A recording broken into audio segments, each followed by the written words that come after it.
Hey everyone, Mr. Happy here, and in this video I'm going to be sharing with you my thoughts on the Occult Crescent. First impressions, I would say. Yeah, I know this is the first video I'm getting out, and I do have guides coming for the Occult Crescent, but I've had some pretty important things happening in my life. A move, some trips to the hospital, so this is the first thing I've had time to get out while also diving deep into the Occult Crescent itself. So I'm going to be talking to you about my first impressions of the zone, how it actually progresses, the leveling, the phantom jobs, the relic, forked tower, which I haven't completed, obviously, but I've been about halfway through, a little bit less, I would say.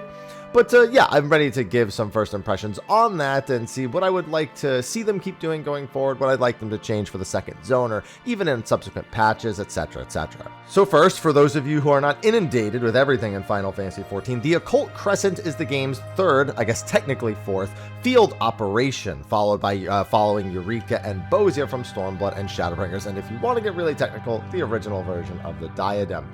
It was an interesting thing because we were missing one of these from Endwalker, and it was very noticeable. There wasn't really a whole lot of long form grind in the form of an individual zone or content Endwalker, so it was pretty heavily requested that something like this come back, and it basically just brought pieces of both Eureka and the Southern Front and Zadnor and brought them into this zone. Some things feel like they could definitely be added still, and some things I'm not 100% sure I agree with, but it is scratching that itch for me that both Eureka and the Southern Front and Zadnor actually do. So, like the previous field operations, the whole point of the Occult Crescent is that it's kind of a different slice of life within the game itself. It still uses the core combat of Final Fantasy XIV. Your game knowledge will largely transfer over to here, but for the early days, it's about exploring all the little things that they've done and where everything is on the map, and so there's a lot of community collaboration effect. And I'll tell you what, true of Cosmic Exploration and true of here, definitely something I was missing from Endwalker. It was great just getting in a party day one and not knowing where anything was on the map and being like, oh, I spot that over there. Hey, you guys want to go up here and see if there's anything important, or etc., etc. That sense of exploration that doesn't exist that much. You know, 14 does the sense of wonder largely when you get to a new zone and you haven't seen anything before.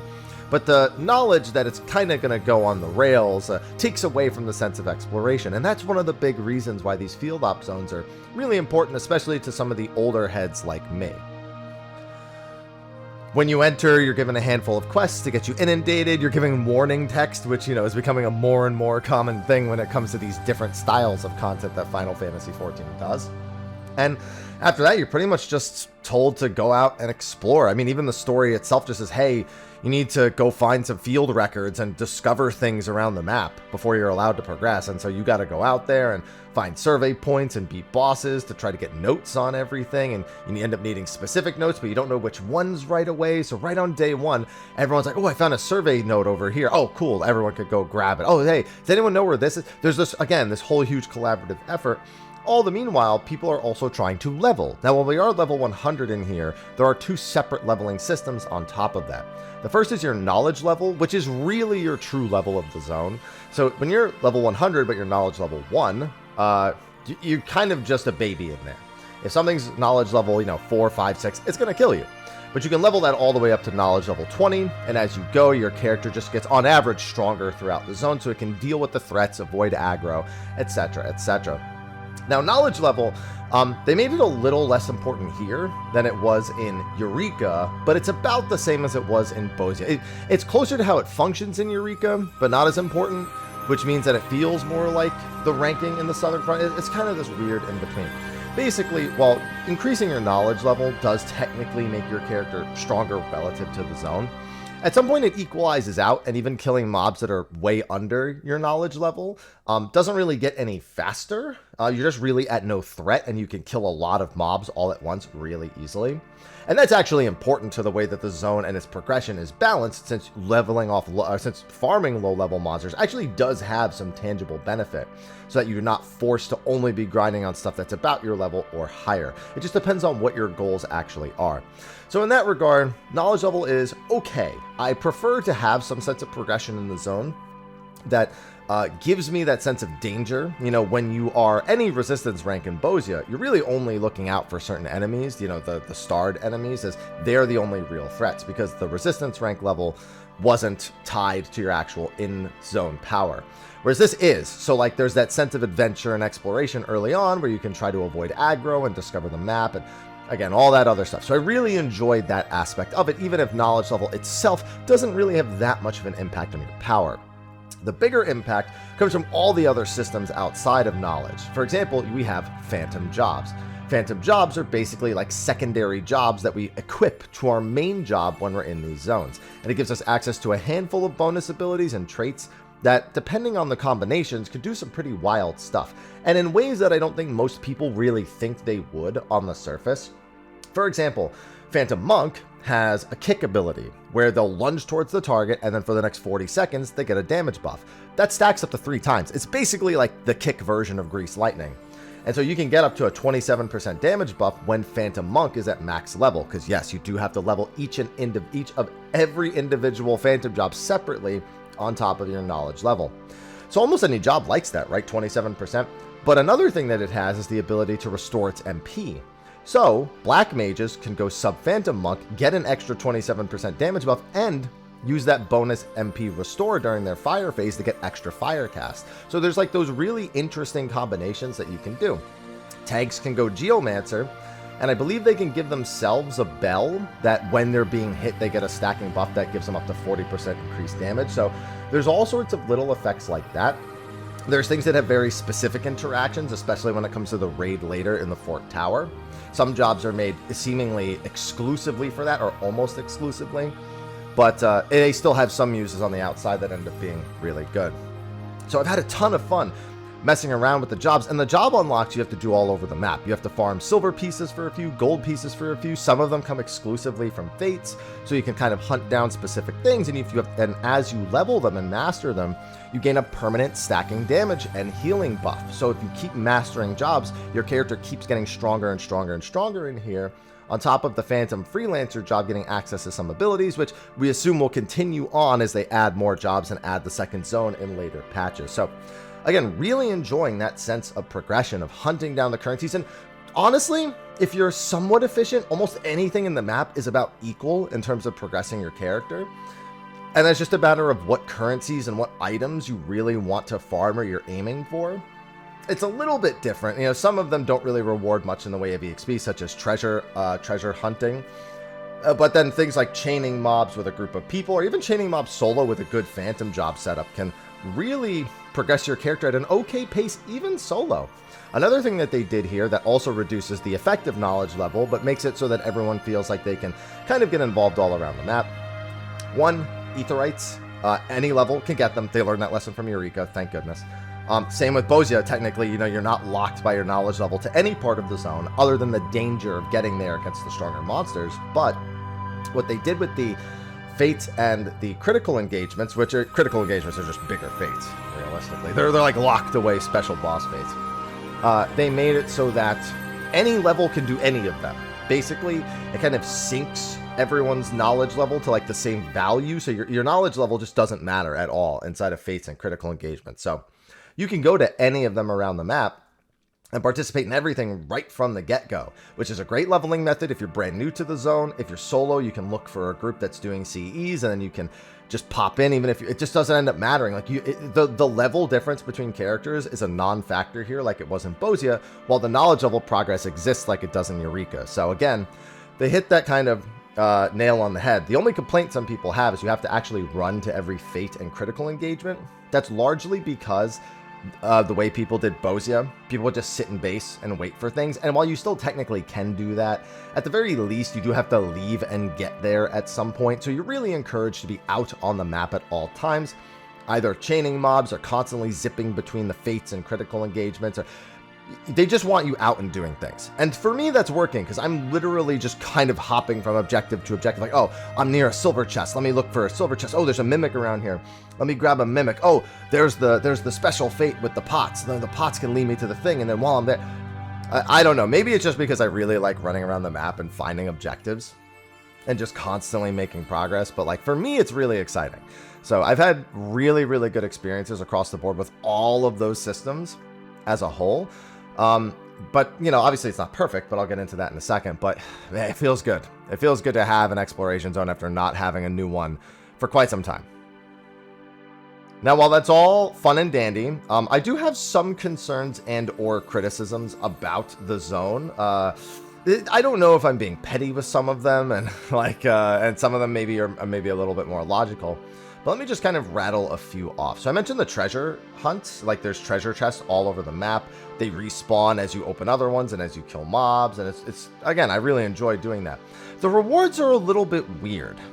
They've basically just taken a lot of old rewards from stuff like Eureka and the Southern Front and Zadnor, things like the Raptor mount from Dalriada or Gabriel from Delubrum or the Southern Front, the normal Gabriel and the Golden Gabriel.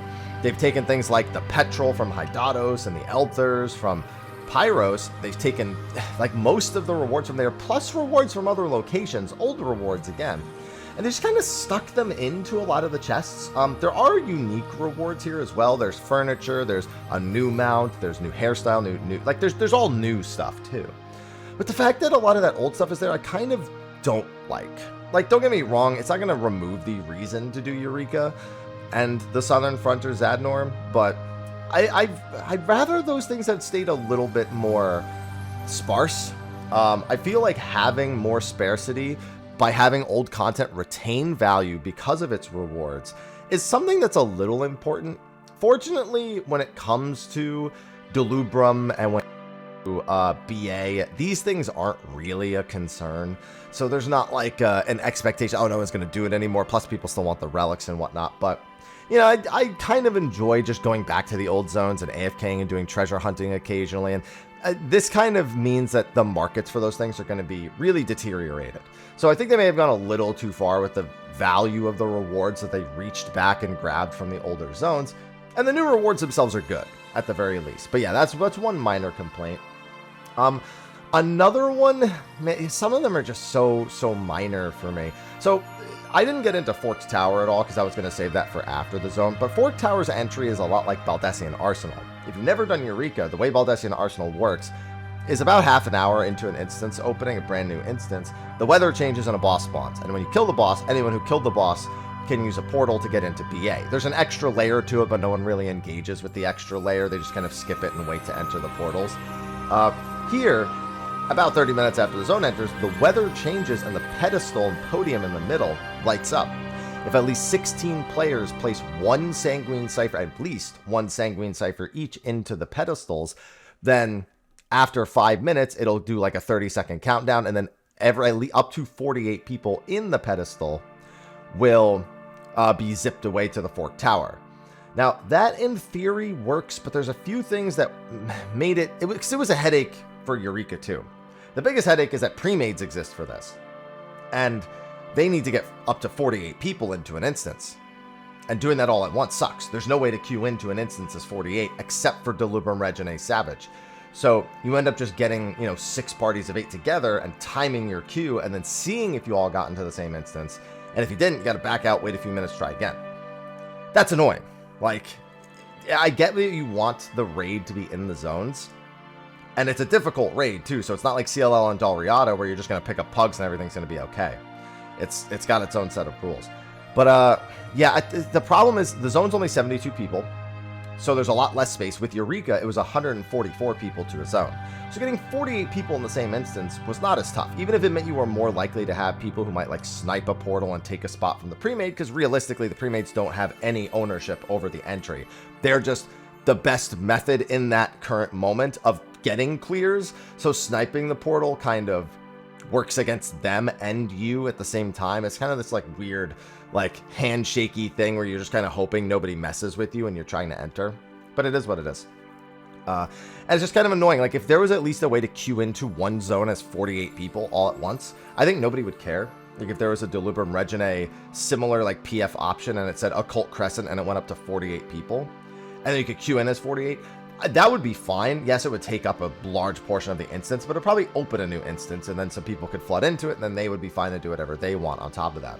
But the fact that you're trying to do this time thing, it wasn't really received well back then. It's okay now because there's not enough people doing Eureka, so you almost always end up in the correct instance. Yeah, but that's something they should probably look at. Like, if you're gonna do a 48-player raid, especially in a 72-person zone, so there's not really that much leeway of how many extra people can be in the instance, you should probably make it easier for all 48 to get in. And the reason it's like that is because they don't want you to feel like you have to make a pre-made, but in the reality of the situation, in most regions of the world, most people aren't going into a pug zone and doing this, because Forked Tower is actually a serious raid. Like I said, it's not CLL and Dalriada, it's like Baldesion Arsenal and DRS to some modicum. Basically, when you go in, you have 3 extra lives. Basically, if you die 4 times total, you're done, you're gone, you can't do it. And because knowledge level can actually be lost upon releasing, something I didn't mention earlier, if that happens, you're guaranteed to D-level. Now, mind you, the knowledge level EXP loss is nothing. At level 20, you lose 30,000 EXP. That's 1 critical engagement and 2 fates. It's literally a non-factor. But it's still like, you know, people don't want to opt into that. You know what I mean? People, you don't want people to opt into D-leveling automatically. And when you're pugging, odds are that's going to happen because the bosses aren't like fall over easy. They have enrages, they have mechanics, and they have mechanics where you need to assign people to specific spots, whether that be individual players in your party actually spreading, or individual like spots for like party 1, party 2, party 3. And if people don't know how to do that, they can drop a mechanic in the wrong spot and kill everyone, or at the very least, they themselves are going to die. And if that I mean, I don't need to reiterate the point. It's a really fun raid so far. I really enjoy the fights. I really enjoy the, again, exploration aspect, you know, finding traps, looking for secret rooms, getting bonus loot. Like, there's a lot of really positive things. But because the combination of not being able to get pre-mades into the zones as easily and it not being as pug-friendly, you just run into this weird dichotomy between the people who are in the zone and maybe want to do it, but think that they can just do it, versus people who know how difficult it is and are trying to organize the clear. And it just, because it's a mix of experiences, the people don't really know what to expect. I don't know, it just creates this weird like cross-section of people. If you're into the difficult raids like DRS and BA, or it sounds like a good thing, again, it's a lot of fun so far. I really enjoy the boss mechanics. They're not too complicated because of the death, the risk of death. You know, if you die, you know, you might be dead for good. On top of that, only Chemist and I think Healer LB3 work on the reses. It reduces the amount of reses you have left, but you need to bring Chemist in order to even res people for the most part. So you also need, yeah, that's the other thing. You also need specific phantom jobs for mechanics in here. Like Thief has to unveil the traps. Thief has to lockpick. Geomancer has to pick people up so they can walk over ground effects so that they can like actually disarm traps. And then you have Time Mage being needed for Dispel, and then Cannoneer is needed at one point. So you also need all specific phantom jobs. You have Chemists to actually raise people. So if there are pugs going in and they're not coordinating their phantom jobs in any capacity, then that's also going to create a problem. So I don't know if they made it so that maybe they thought when everyone starts mastering their jobs and everyone can kind of pick and choose, people will work together when they zone in and pug, and maybe that'll happen. And maybe the amount of extra power from mastering the jobs and getting the extra gear in here, which will increase your power inside of Forked Tower and Occult Crescent as well, since there is Occult Crescent specific gear. Maybe they think that that'll make it more puggable as time goes on, and they might be right. But for right now, that's not how it's going to be perceived. And there's going to be that kind of head bashing in certain instances between the pre-mades and the non-pre-mades, exactly like there was in the early days of Eureka with Baldesion Arsenal. Now, there are other aspects of the zone that I don't think are really worth, like, you can like or dislike them, but criticizing them is a bit much. Like, there's magic pots that will lead you to treasure, and they can lead you to either pretty safe places or really dangerous places, but they're basically the replacement for the bunnies from Eureka, from Pagos, Pyros, and Hydados. And they're not as exciting to do. They don't give as much gil per chest, and the rewards are most of the time not great. There are some okay rewards in there. I think there's like a turtle minion, and you know, you get a little bit of gil and materia, but I haven't gotten anything too exciting from mine yet. I think I got a chair too or something like that, which is actually a sanguinite drop from the Forked Tower. Forked Tower is its own currency called sanguinite, which you need for upgrades to the gear. And yeah, I'm going to do them because why not, right? They don't even spawn as frequently. Actually, I don't know what the spawn cadence is. I haven't actually been paying attention to the pots. But yeah, I got to look at the spawn cadence. Yeah, I'll probably be doing them. But yeah, not as exciting or as rewarding as buns, it feels like, which is funny because they then took the bunny rewards and put them into the chests here. So, yeah, it's really weird. But then there's also fortune carrots. Inside of the chest around the map, you can find fortune carrots. And if you find one, then you have to find a little half-eaten carrot on the ground. And then if you use the fortune carrot around the half-eaten carrot on the ground, you basically get a bunch of gil and some rewards. I haven't heard the rewards being super great, but I also haven't gotten a carrot, and I've opened like 100 and something chests. There's an achievement for like doing 1,000 fortune carrots. I haven't even gotten one carrot yet. So I'm very, very worried about that achievement at some point. But yeah, that's also like, that's okay. Now that the maps are like mapped out, and so people can just quickly search each spot for the carrot. And you can actually just sell the carrots on the market board to boot. And they'll probably never go for under 300,000 gil, because I think you're guaranteed 300,000. Everyone I know said they got 300,000 gil on like some materia. So maybe you're guaranteed the 300,000, so that's why they're so rare. But yeah, I don't know. Those parts aren't done as well as I feel like Eureka are, even if there's more layers to them. But you can just do dedicated treasure hunting if you really want to, and that's actually a nice thing to have. Like, you're constantly again running around the map looking for treasure chests, going to the pots, you know, looking for the bun locations, trying to get fortune carrots. So there's at least a gameplay loop there, and I understand what they're going for in that because you can wholly dedicate yourself to treasure hunting. They just kind of maybe made the average reward level, not as good. I don't know if that was their intention, but it feels. So that's another like sort of criticism / commentary on that. There's also relics and armor. So I'll start with armor because I've already mentioned it. There's some glam armor in here that you can buy with, I think it's silver and gold coins. I think there's 2 different sets from silver and gold coins that are just glam. But then there's also a dedicated armor set for the Occult Crescent that actually has bonus stats within the Occult Crescent. There's, of course, a full set for each roll, just specifically left side. And you could buy it with 4,000 silver pieces for the starting piece, but you can actually upgrade them for a cost of 3,600 silver and 4,800 gold to buy the respective items that it asks for. You can upgrade it to +1. And then with ether spun gold, which is found in the random fortune coffers, the random just regular treasure coffers around the map, as well as FFXIVs, which you can buy with sanguinite, which you get from Fork Tower, you can upgrade it to +2. Now each level and plus level and each piece of gear basically gives you 40 main stat at base and +1 special attribute. Special attribute increases the potency of certain phantom actions. I believe it's any phantom action that specifically lists, it says scales with item level. I think anything that says that scales off the special attribute that's on those stats. But of course you're getting main stat, which is helping all of your other equipment. At full +2 on every piece for one job, you're looking at 600 main stat and +15 special attribute.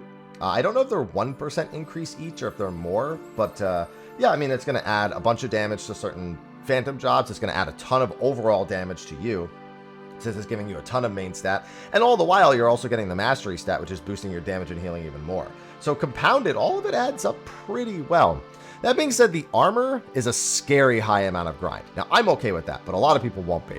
The 4,000 silver pieces you can reasonably do, you know, in a full day. You know, probably 2.5 pieces in a set, probably more, in all honesty, if you were to just sit around all day and just do it. So let's say you average, let's say you're playing, I don't know, 4 hours a day, 3 days a week. You'll probably complete an armor set each play session, as long as you're just going around to Fates and CE, since those reward silver pieces. But then you need the upgrade mats. The upgrade mats are another 3.6k, so you're looking at another probably 4-hour session. I would say that'd be, honestly, if you're getting 4,000 in 4 hours, you're being wholly inefficient. So I'm way underestimating that. But I'm giving you a rough idea for maybe like someone who's playing casually and isn't like blasting through everything all the time. And then you need 3,600 silver and then 4,800 gold. And gold has really been troubling people. And when you're solo, you can actually kill almost anything and get gold pieces. When you're in a party, you have to kill mobs that are like a certain level or higher in order to get gold pieces. So realistically, you could just AoE down pretty weak mobs with like a good phantom job combination. I've seen people doing like Phantom Geo to get a ton of damage boost. I've seen people doing Phantom Monk to get counter stance and to get the damage buff from the kick. I've seen people doing Oracle to Doom. I did that for a little bit. You like Doom a monster and then you Starfall a bunch of other monsters. You just make sure to keep yourself alive. There's a whole bunch of ways to go about doing it. Or you can group up and kill really high level stuff to help level your phantom jobs or anything along those lines. So there's a lot of ways to go about it, but people are really intimidated by the gold pieces because early on it seems like they're just wholly inefficient to get. But I am going to be doing a video on farming gold pieces. Again, there are plenty of methods to do it, whether it's grouping up or doing it solo, but it's still a lot. You know, that extra gold piece, like, you're probably not getting 4,800 in gold pieces unless you're in a really good setup, which maybe the setup is that good. I'm going to test it probably later today to get all that. So yeah, it's a lot. There's literally, we're going to be doing this for months in order to get, if you really are like me and you want every single armor piece, this is a month, several month potentially long ordeal to do all of the farming for this. We're talking about like 168 like 1,000 gold pieces or something like that to get like absolutely everything. Was it 16.8? Yeah, I think it was 168. Yeah, it's a lot. It's like 20,000 silver per base set plus the 36. So it's like 38,000, I think, per set to +1. And then, yeah, I don't need to do the rest of the math. It's a lot. And that's going to intimidate some people. For some of us, we want that in Final Fantasy XIV because we really don't have that anywhere else. And if you just want it for the looks, the upgraded armor pieces only make you stronger inside of this zone. They don't increase the item level. They just increase the special attribute and main stat that come from the bonus. So if you just want it for glam, just the 4,000 silver pieces is fine. And if you want it for the item level 745 base value outside, same deal, just the 4,000 silver pieces, which is super quick to do. Plus the glam is the other ones as well. So there's like glam with no stats, and plus there's tons of rewards that are still exclusive to this area. So yeah, you shouldn't have too much of an issue, but definitely worth bringing that up. Then we come to the relic. Now I'm bringing up the relic last because there's not really a whole lot to say. Basically, after you unlock Occult Crescent Southern Horn, you can immediately turn around and talk to Geralt, and he will give you the quest. He asks you to bring him 18 Atmas, Demi-Atmas, this time to be specific. And it's pretty much identical to some of the old relic grinds that we've had. And quite frankly, I like that. While it's frustrating if you're trying to get it done in no time at all, because a lot of people don't know what the actual relic grind is. It's supposed to be like a 20-ish hour experience per step minimum. Some steps have taken longer than that in the past. It was pretty good for that. It took me about like 2 days of playing through Occult Crescent to get all the pieces I need. And then you can also farm them outside, but apparently the drop rate is even more abysmal outside of the Occult Crescent. It's just that you have complete control over which Demi-Atma you're farming. Whereas in the Occult Crescent, each Demi-Atma belongs to a specific section of the map. So it's like if you actually want to target a specific Demi-Atma, you just go to the fates and critical engagements in that zone. But in reality, you're probably going to them all and you're just hoping to get the drop rates. And you need 6 different types and you need 3 of each. So, yeah, you're looking at probably about a 20-ish hour on average grind for most people to complete the Demi-Atmas. That's fine, in my opinion. Now, what you might be thinking is, oh, I got to do this for every job. That's what I was thinking too, because that was a logical thing for me to think. But apparently the Demi-Atma is a one-time step. And I don't know why I say apparently. I've already done it. But the follow-up to it is every relic after you have traded in the Demi-Atmas is 1,500 tomes. 1,500, whatever the uncapped tome is right now. I forget if that's helium. I think that's heliometry, yeah. So we're back to tomes again. Now, I will say this. I'm not going to complain as much because we did get an exploration zone. You can get heliometry inside of the exploration zone, and I'm going to be spending so much time actually grinding out the armor that I'll get a handful. I'll get quite a few relics while I'm going through there. But tomes, I said this last expansion, tomes are a good method of obtaining relics. I don't like when they're the only option. I wouldn't mind if, let's say, I had excess Demi-Atmas, if I could exchange them for the material to use. So like, you basically have to buy stones for 500 each, which is exactly how it worked last expansion, and 500 tomes each. And then you trade 3 of them in for the completed relic, so 1,500 tomes. I wish I could, like, trade 3 of the 6 Demi-Atmas in like a set and get one of those items. That way, while I'm doing the zone, I'm still getting Demi-Atmas. I still could be like, oh, okay, that's a thing. I don't know, just some form of progression that isn't strictly tomes and is basically locked only behind tomes. I get tomes are universal, but this is only barely better than the Manderville weapon in terms of what it's asking. It's only because there's a step before it. If I wasn't getting an exploration zone I could grind a ton in, this would have just upset me as much as it did last expansion. Honestly, even if last expansion, if they just did like Manderville's and 1 set of Atmas and then it was 1,500 tomes from there, I would have been like... But here's the thing. I think what they're going to do for the rest of the expansion, I think every patch is going to be a one-time grind step. and 1,500 tomes. That's my prediction. I don't want 6,000 tomes. Like, we have weapons we get from tomestones already. I get there from the cap tomestones, and you know, whether it's the 4 or 7 week, depending on when you're doing it or doing Savage, whatever. But like we have tombstone weapons already. Just something else. Like, tomes can be a part of it. But I just want a reason to do specific contents with friends. Like, hey, you guys want to group up and get together and do a light farm? Yeah, sure, great. Let's see what's in bonus. Again, it's that community aspect of working together, and tomes have no community aspect. The Atmas did, but the tomes don't, and I would rather have more. I think that might be the better way to describe what I want from a relic. I don't want a big grind as much as I want something I can work together more efficiently with other people that are not so generic. You know, like getting together and doing like a specific trial or doing deep dungeon. Or I want a reason to target content that I otherwise might not target and have more efficiency and more fun doing it because of the desire to get the relics done. So yeah, maybe that might be how I word my feedback on that from now on. But yeah, I'm not wild about this relic step. I don't even know what most of the relics look like yet. I haven't looked. I'm not completing any of them until I have enough tomes for all of them, most likely, because I don't want the inventory space being taken up while I'm doing Occult Crescent. And you might be hearing my cat because she's tired of me talking about Occult Crescent and just jumped onto my shoulder of all things. Hi, Ivy. So yeah, that's where I'm at. I think that covers most of my thoughts on the Occult Crescent. I guess there is also, I didn't even talk about the quality of the fights. Ivy, goodness gracious. Oh, there we go. I didn't even talk about the quality of the fights. I mean, the fights are good. They're Final Fantasy XIV fights. They're fun. They're creative because the ones outside of the tower are not too difficult.